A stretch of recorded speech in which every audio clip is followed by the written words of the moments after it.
Assalamualaikum warahmatullahi wabarakatuh.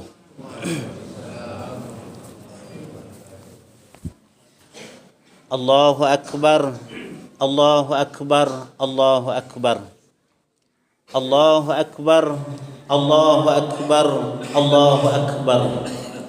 Allahu akbar, Allahu akbar, Allahu akbar, walillahil hamd. Allahu akbar kabira, walhamdulillahi katsira, wa subhanallahi bukratan wa asila. La ilaha illallah wallahu akbar, Allahu akbar, walillahil hamd. Innal hamdalillah nahmaduhu wa nasta'inuhu wa nastaghfiruh wa na'udzu billahi min shururi anfusina wa min sayyiati a'malina. May yahdihillahu fala mudhillalah wa may yudlil fala hadiyalah. Asyhadu an la ilaha illallah wahdah la syarikalah wa asyhadu anna Muhammadan abduhu wa rasuluh wa safiyuhu min khalqihi wa khaliluh allazi addal amanah wa ballaghar risalah wa nasahal ummah wa kasafallahu bihil ummah wa jahada fillahi haqqa jihadih hatta atahul yaqin. Allahumma salli wa sallim wa zid wa an'im wa barik wa karrim ala sayyidina Muhammad wa ala alihi wa ashabihi ajmain.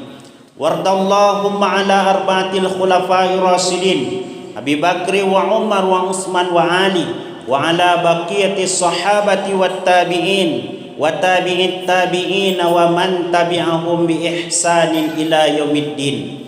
Amma ba'du fa ya ibadallah, usikum wa nafsi bi taqwallahi wa ta'atihi la'allakum tuflihun. Ittaqullaha haqqa tuqatih wa la tamutunna illa wa antum muslimun. Qala Allah Ta'ala fi kitabihil karim wa huwa asdaqul qailin. A'udzu billahi minasy syaithanir rajim. Bismillahirrahmanirrahim. Inna a'tainakal kautsar fasalli li rabbika wanhar inna syani'aka huwal abtar. Shadaqallahul azim. Ma'asyiral muslimin wal muslimat, jamaah Idul Adha rahimani wa rahimakumullah. Setinggi puji sedalam syukur senantiasa kita haturkan kehadiran Allah Subhanahu wa taala dengan mengucapkan alhamdulillahi rabbil alamin atas segala nikmat dan karunia yang masih diberikan oleh Allah Subhanahu wa taala kepada kita. Nikmat demi nikmat yang telah diberikan oleh Allah tidak akan mampu bagi kita untuk menghitungnya. Walaupun kita jadikan lautan sebagai tinta, pepohonan sebagai penanya, semua dedaunan sebagai kertasnya untuk mencatat setiap nikmat yang telah diberikan oleh Allah, kita tidak akan mampu untuk menghitungnya. Kenapa demikian? Karena Allah yang mengatakan di dalam Al-Quran, wa in ta'uddu ni'matallah la tuhsuha. Kalau kamu hitung nikmat yang telah diberikan oleh Allah, kamu tidak akan mampu untuk menghitungnya. Tetapi Allah Subhanahu wa taala memberikan solusi kepada kita. Kita bukan wajib mengganti setiap nikmat yang telah diberikan oleh Allah, tetapi Allah menyuruh agar kita mensyukuri setiap nikmat yang diberikannya. La in syakartum la azidannakum. Kalau kamu bersyukur terhadap nikmat yang aku berikan, la azidannakum, aku akan tambah. Bisa tambahannya berupa kuantitas, dari 1 ke 2, 2 ke 3, 3 ke 4, atau tambahan nikmat itu berupa kualitas. Keberkahan, keselamatan, kebahagiaan akan diberikan oleh Allah bagi kita yang mensyukuri nikmat Allah. Wala in kafartum inna azabi lasyadid. Tapi kalau sebaliknya yang kamu lakukan, kamu kufur terhadap nikmat yang aku berikan, kata Allah, Allah tidak menjanjikan bahwa kamu akan dikurangi nikmatmu, tidak. tetapi Allah memberikan warning, memberikan pemberitahuan, inna azabi lasyadid, sesungguhnya azabku sangatlah pedih. Mudah-mudahan kita sebagai hamba Allah dijadikan oleh Allah Subhanahu wa taala sebagai abdan syakura, hamba yang selalu bersyukur dengan setiap nikmat yang diberikannya kepada kita. Salawat dan salam kepada Rasulullah Muhammad sallallahu alaihi wasallam dengan mengucapkan Allahumma salli ala sayyidina Muhammad wa ala ali sayyidina Muhammad. Banyak-banyak kita bersolawat ma'asyiral muslimin, karena solawat adalah bagian daripada sunnah dari sekian sunnah Nabi sallallahu alaihi wasallam. Barang siapa yang bersolawat, kata Nabi, man shalla alayya salatan wahidah sallallahu alaihi biha asyra. Barang siapa yang bersolawat kepadaku, kata Nabi, satu kali solawat, maka Allah akan bersolawat untuk orang tersebut sebanyak 10 kali. Apa makna solawat dari Allah? Rahmatuhu wa ridah, rahmat dan keredaan Allah akan senantiasa diberikan kepada lisan yang bersolawat kepada Rasulullah, kekasih Allah Subhanahu wa taala.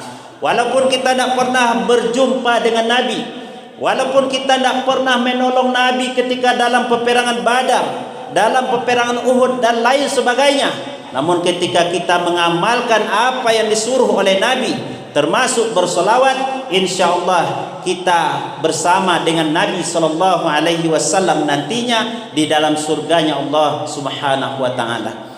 Ma'asyiral muslimin, jamaah Idul Adha rahimani wa rahimakumullah. Allahu akbar, Allahu akbar, Allahu akbar walillahil hamd. Sekarang kita tengah berada di dalam bulan Zulhijjah. Bulan Zulhijjah, ma'asyiral muslimin wal muslimat, mempunyai banyak keutamaan di sisi Allah Subhanahu wa taala untuk hamba Allah yang beriman kepada Allah. Di antara keutamaan bulan Zulhijjah, Allah mengatakan di dalam Al-Qur'an surah yang ke-9 ayat 36, inna iddatas syuhuri indallahi isna asyara syahran fi kitabillah yauma khalaqas samawati wal ard minha arba'atun hurum. Sesungguhnya bilangan bulan di sisi Allah dalam setahun, pada hari Allah menciptakan langit dan bumi, ada 12 bulan. Dari 12 bulan tersebut, 4 disebut dengan hurum, bulan-bulan haram. Penjelasan tentang 4 bulan haram ini dijelaskan oleh Nabi sallallahu alaihi wasallam dalam hadis beliau, az-zaman qad istadar, zaman itu berputar, kahayatihi yauma khalaqas samawati wal ard, sama seperti keadaannya diciptakan oleh Allah. As-sanatu isna asyara syahran, dalam setahun kata Nabi ada 12 bulan. Salah satu mutawaliyat, 3 bulan berturut-turut, Zulqa'dah wa Zulhijjah wal Muharram. Wa Rajab mudhar allazi baina Jumada wa Sya'ban. Bulan Rajab adalah bulan yang terletak di antara bulan Jumadil Akhir dan bulan Sya'ban. Maka di antara bentuk kemuliaan dan keutamaan bulan Zulhijjah adalah bulan-bulan haram. Apa keutamaan kita beribadah di dalam bulan haram? Kata Ibnu Katsir di dalam tafsir beliau, a'zamu ajran indallah, amalan pahala yang kita lakukan dilipat gandakan oleh Allah Subhanahu wa taala. Dan sebaliknya, ketika seorang melakukan dosa, kemaksiatan, berperbuatan durhaka kepada Allah, maka juga dicatat sebagai dosa yang berlipat dari Allah untuk hamba yang maksiat tersebut. Allahu akbar, Allahu akbar, Allahu akbar walillahil hamd. Yang kedua, ma'asyiral muslimin, keutamaan bulan Zulhijjah adalah bagian daripada ashhurul hajj, bulan-bulan haji. Allah mengatakan di dalam Al-Qur'an, al-hajju ashhurum ma'lumat, haji itu beberapa bulan yang ditentukan. Ibnu Katsir menyebutkan bulan haji itu adalah bulan Syawal, bulan Zulqa'dah, dan puncaknya adalah bulan Zulhijjah. Jutaan orang berkumpul di Masjidil Haram, jutaan orang berkumpul di padang Arafah. Untuk apa? Untuk mendekatkan diri kepada Allah Subhanahu wa taala. Mereka menjadi tamu-tamu Allah. Tidak ada pangkat dan jabatan di sana. siapapun yang hadir di sana sama semuanya di hadapan Allah. Apakah dia presiden, menteri, anggota dewan, pejabat-pejabat lainnya. Tidak ada kelebihan orang ajam dengan orang Arab. Tidak ada kelebihan orang kulit hitam dan kulit putih. Semuanya sama di hadapan Allah, apalagi mereka berkumpul di padang Arafah. Demikian juga ma'asyiral muslimin, nanti kita juga berkumpul di padang mahsyar juga sama di hadapan Allah. Tidak ada yang kita bawa harta benda, pangkat jabatan, tahta kedudukan dan lain sebagainya. Yang kita bawa tak lain dan tak bukan adalah amal ibadah yang kita kerjakan. Maka bulan Zulhijjah, perbanyaklah berdoa kepada Allah Subhanahu wa taala. Bagi kita yang belum sempat datang ke Mekah, yang belum sempat melaksanakan haji atau umrah, berdoalah kepada Allah. Mudah-mudahan Allah lancarkan rezeki kita. Allah berikan kepada kita kekuatan sebagai tamu Allah, sebagai penyempurna dari rukun Islam yang kelima, yaitunya melaksanakan haji di Baitullah bagi yang mampu. Allahu Akbar, Allahu Akbar, Allahu Akbar, walillahil hamd. 3. Amalan yang mesti kita lakukan di dalam bulan Zulhijjah dan merupakan keutamaan bulan Zulhijjah. Kata Nabi SAW, "Ma min ayyamin al-amalus salihu fiha ahabbu ilallah min hazihil ayyam." Tidak ada hari-hari yang dilalui oleh hamba Allah yang mana amalan soleh di hari tersebut lebih dicintai oleh Allah dibandingkan daripada 10 hari pertama, melainkan 10 hari pertama bulan Zulhijjah. Lalu sahabat Nabi SAW bertanya, "Walal jihad ya Rasulullah, bagaimana dengan pahala jihad?" "Walal jihad," kata Nabi, "tidak apa-apa, belum ada apa-apanya pahala jihad bila dibandingkan dengan amalan yang dikerjakan di 10 hari pertama bulan Zulhijjah. Illa rajulun," kecuali seseorang yang kharaja, yang keluar min baitihi, dari rumahnya, binafsihi wa malih, membawa jiwa dan raganya, hartanya, berjuang di jalan Allah, dan dia mati syahid di medan tempur membela agama Allah. Dia tidak kembali ke rumahnya, baru amalan soleh di 10 hari pertama bisa dikalahkan dengan jihad tersebut. Maka oleh karena itu, kita sebagai hamba Allah diberikan keutamaan oleh Allah. Ada hari-hari yang amalan soleh lebih dicintai oleh Allah. Maka beruntunglah bagi kita yang dari tanggal 1 Zulhijjah khususnya sampai sekarang bisa melakukan puasa, lebih-lebih yang kemarin puasa Arafah. Nabi SAW ditanya tentang keutamaan puasa Arafah. Nabi mengatakan, "Yukaffiru sanatain." Puasa di hari Arafah atau puasa Arafah bisa mengampuni dosa 2 tahun, al-madiyah wal mustaqbalah, dosa 1 tahun yang berlalu dan 1 tahun yang akan datang. Terus apa amalan lagi yang mesti kita lakukan, kita kerjakan? Berbanyak berzikir, bertakbir, dan bahkan nanti sampai di hari tasyrik yang ketiga kita juga disunahkan memperbanyak zikir, mengucapkan Allahu Akbar, Allahu Akbar, Allahu Akbar, walillahil hamd.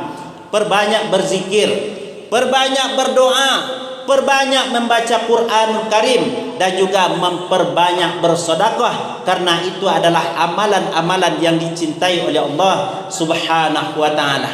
Kemudian di antara keutamaan bulan Zulhijjah, ma'asyiral muslimin, adalah bulan Zulhijjah mengingatkan kepada kita tentang perjuangan seorang ayah, tentang perjuangan seorang rasul dalam membawa amanah Allah, menyampaikan akidah kepada umat. Itulah Nabi Ibrahim alaihi salatu wassalam. Apa amanah yang dibawa oleh Nabi Ibrahim? Menyampaikan ajaran tauhid. Dan bahkan Nabi Ibrahim alaihi salatu wassalam diuji oleh Allah Subhanahu wa taala dengan beberapa ujian. Allah katakan di dalam Al-Qur'an surah yang kedua ayat 124, "Wa izibtala Ibrahim rabbuhu bikalimatin fatammahun." Dan ingatlah ketika Ibrahim diuji oleh Rabbnya dengan beberapa kalimat, fa'atammahunna, Nabi Ibrahim menyempurnakan kalimat-kalimat tersebut. Imam Al-Baydawi di dalam tafsirnya menjelaskan bahwa yang dimaksud dengan bikalimatin, dengan beberapa kalimat, ujian dengan beberapa kalimat adalah tentang perintah dan larangan dari Allah Subhanahu wa taala. Dengan perintah Nabi Ibrahim sukses menjalankannya, dengan larangan Nabi Ibrahim sukses pula meninggalkannya. Apa ujian yang diberikan oleh Allah kepada Nabi Ibrahim? Di antaranya pertama, Nabi Ibrahim diuji dengan ayah yang durhaka kepada Allah. Kita sebagai nabi, kita sebagai rasul, tapi ayah dan keluarga kita bukan orang yang dekat dengan Allah Subhanahu wa taala. Namun Nabi Ibrahim sebagai hamba Allah menyampaikan amanah dari Allah kepada ayahnya yang kafir tetap dengan santun, menyampaikan ajaran kebenaran kepada ayahnya tetap dengan hormat. Kenapa demikian? Karena walaupun demikian halnya ayah seorang kafir, seorang musyrik, namun dari segi penghormatan tetap dihormati. Ini yang dilakukan oleh Nabi Ibrahim alaihi salatu wassalam. Lalu ayahnya ketika didakwahi dengan demikian, ma'asyiral muslimin, fa illam tantahi la arjumannaka, kalau kamu tidak berhenti menyampaikan apa yang kamu ceritakan itu wahai Ibrahim, la arjumannaka, saya akan merajamu, memukulmu, mencacimu dan lain sebagainya. Inilah yang dilakukan oleh Nabi Ibrahim, disuruh berdakwah menyampaikan ajaran kebenaran walaupun itu kepada ayahnya sendiri. Yang kedua, ujian yang diberikan oleh Allah kepada Nabi Ibrahim adalah ujian keluarga.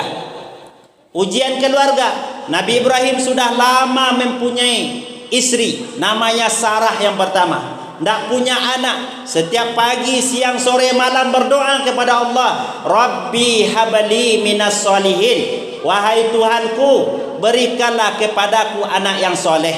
Nabi Ibrahim tidak hanya meminta anak saja, tetapi dikaitkan dengan sifat soleh. Kenapa demikian? Karena banyak orang yang punya anak, tapi anaknya justru membawa mudarat kepadanya. Tapi kaitkanlah ketika kita berdoa kepada Allah, minta anak, mintalah anak yang mempunyai karakter soleh di hadapan Allah dan di hadapan manusia. Maka oleh karena itu ujian keluarga adalah berat bagi Nabi Ibrahim. Puluhan tahun nikah dengan Sarah, hendak dikaruniakan anak.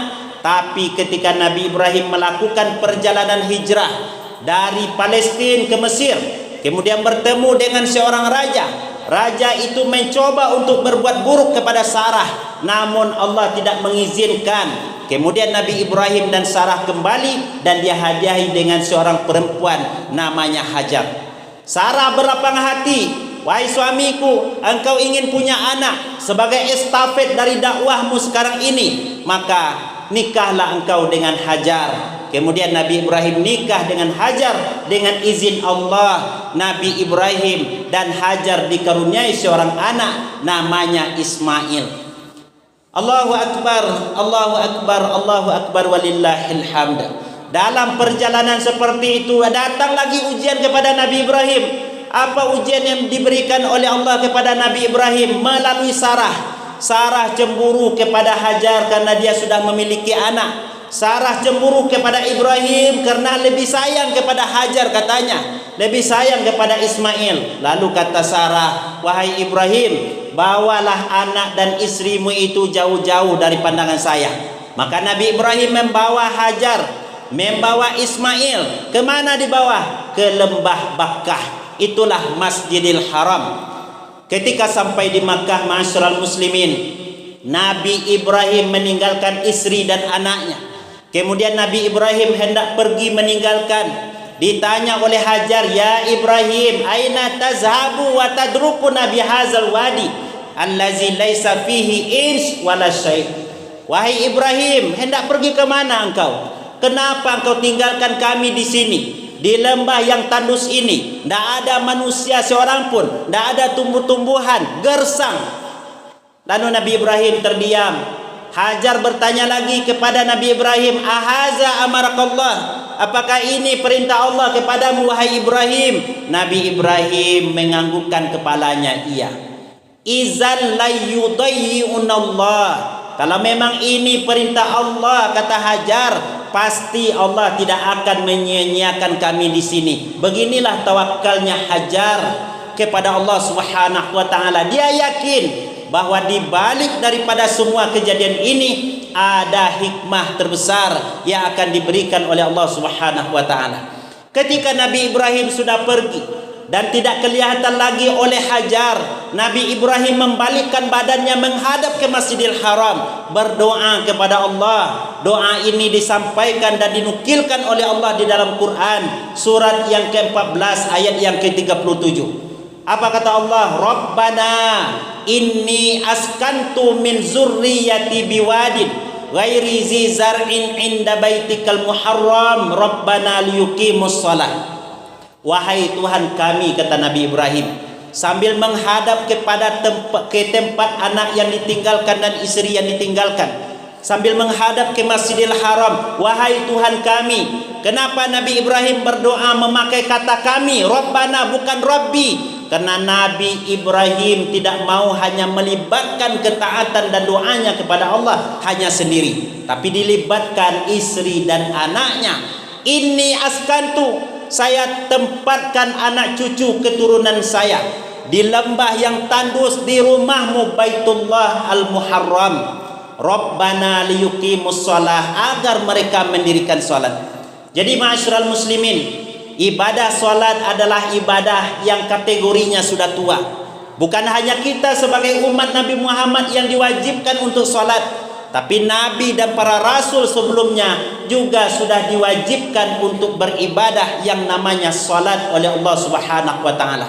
Maka salat adalah ibadah yang terbesar. Mari kita jaga sama-sama. Lebih-lebih salat 5 waktu yang telah diwajibkan oleh Allah Subhanahu wa ta'ala kepada kita. Nabi Ibrahim pergi.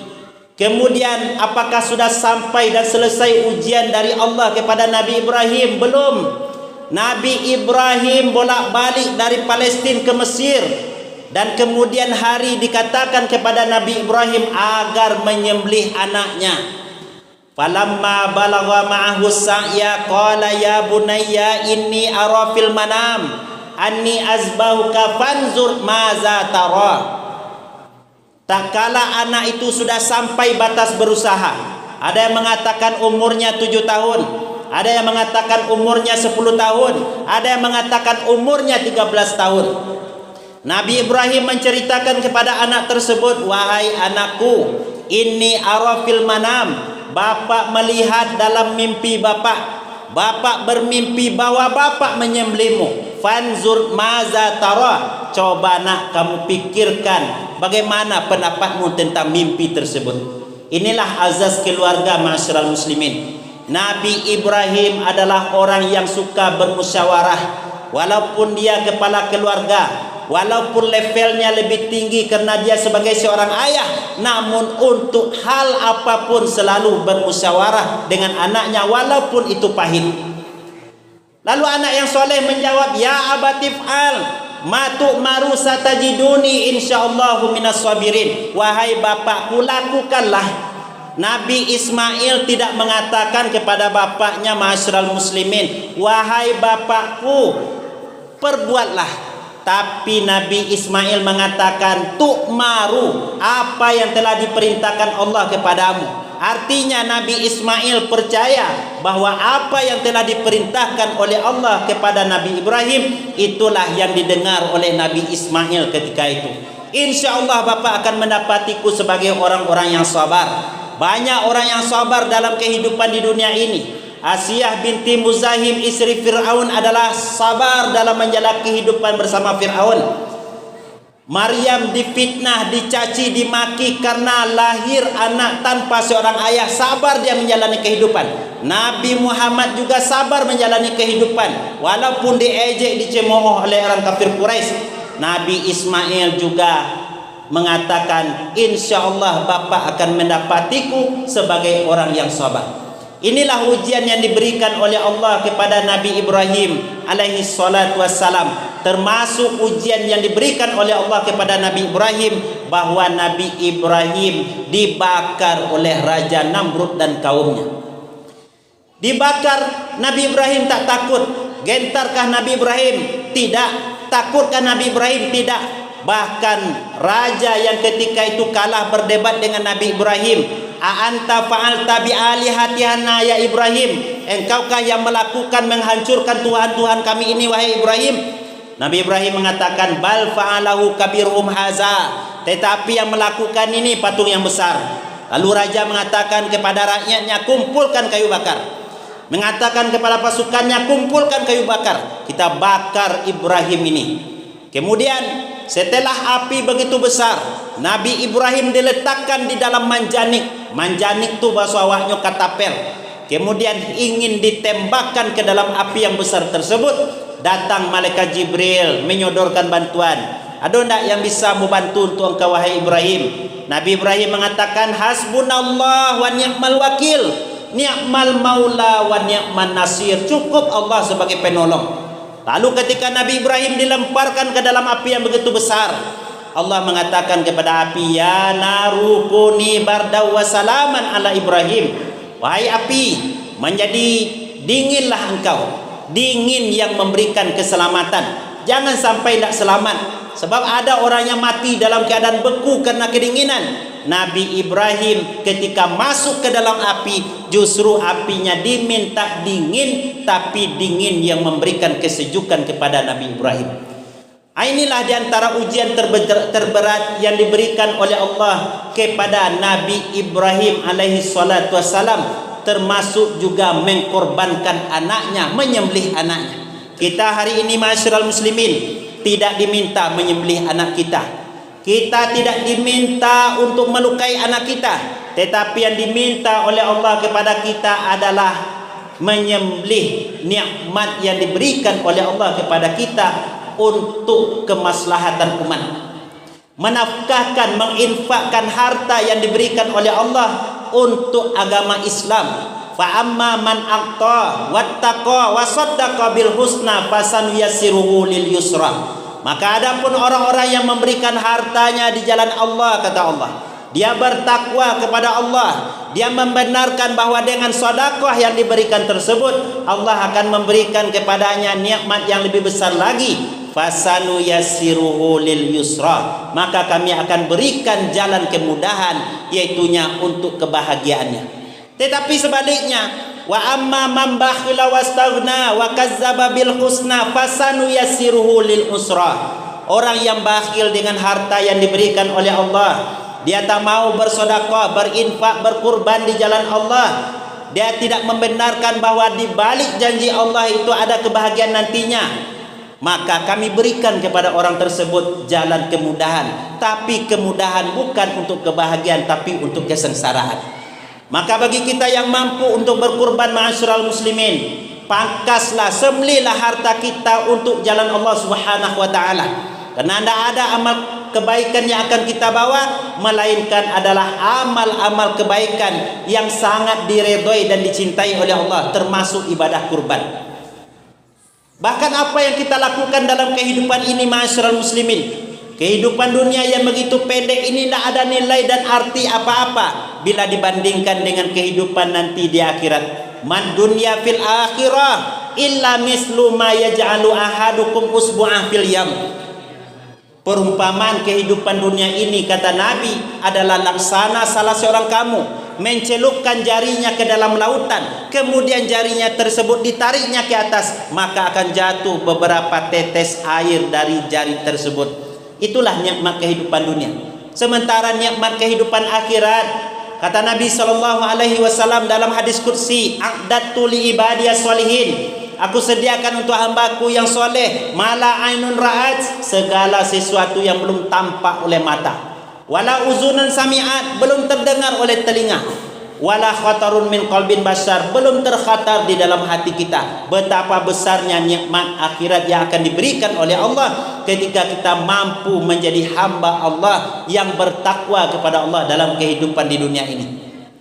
Ma'asyiral muslimin wal muslimat jamaah Idul Adha rahimani wa rahimakumullah. Maka oleh karena itu, Idul Adha adalah bagian daripada bukan hanya sekedar menyembelih hewan, bukan hanya sekedar menumpahkan darah hewan, tetapi di situ adalah nilai ketakwaan kepada Allah, la yanalallaha luhumuha wala dima'uha walakin yanaluhu taqwa minkum. Tak sampai kepada Allah darah, tak sampai kepada Allah daging, tetapi yang sampai kepada Allah adalah ketakwaan yang kita miliki. Dengan ketakwaan tersebut, maka kita akan menjadi manusia yang terbaik di hadapan Allah Subhanahu wa taala.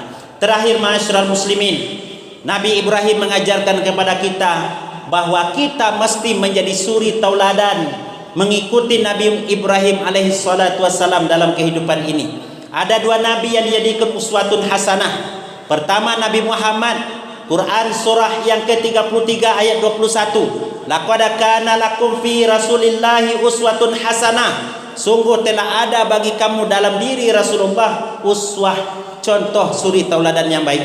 Yang kedua, Quran surah Al-Mumtahanah ayat 4 dan 6 tentang Nabi Ibrahim. Qad kanat lakum uswatun hasanah fi Ibrahim wallazina ma'ahu. Sungguh telah ada bagi kamu dalam diri Ibrahim dan keluarganya suri tauladan yang baik. Khatib ingin menyampaikan, ma'asyiral muslimin, jadilah kita seperti Nabi Ibrahim yang mempunyai kesolehan, yang mempunyai ketundukan, kepatuhan kepada Allah sebagai seorang ayah. Menjadi suri tauladan bagi seorang anak terhadap ayahnya ini penting. Jangan sampai kita hanya menyuruh anak melakukan sholat, ayahnya tidak sholat. Menyuruh anak mengaji, ayahnya tidak pernah nampak oleh anaknya membaca Quran. Menyuruh anak melakukan kebaikan, ayahnya tidak pernah menampak melakukan kebaikan. Kita mesti memilih sosok seperti Nabi Ibrahim menjadi suri tauladan bagi anak kita. Menjadi ibu juga seperti demikian. Apalagi zaman sekarang ini, ma'asyiral muslimin, konten kreator bermunculan di mana-mana, tak terkecuali ibu rumah tangga. Pergi dari pagi sampai sore tak nampak wajah ibunya, karena dia sekolah, ibunya bekerja. Pulang di rumah nanti juga demikian, ibunya sibuk main HP, anak bertanya didiamin, ibadah anak dicuekin, tugas-tugas anak di sekolah tak pernah dipertanyakan oleh orang tua. Inilah, ma'asyiral muslimin, yang menjadi kehancuran dalam rumah tangga. Banyak anak-anak, ma'asyiral muslimin, di jalanan, dan bahkan khatib pernah bertemu dengan anak yang disebut dengan anak pang. Hidung batin dia, talingonyo batin dia, bibirnya batin dia, lalunya di emperan kadai-kadai orang. Ditanya kayaknya, bakok modeko, tidak ada orang tua lain.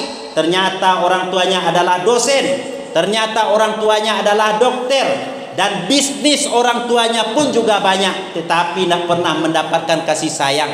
Inilah yang terjadi, ma'asyiral muslimin.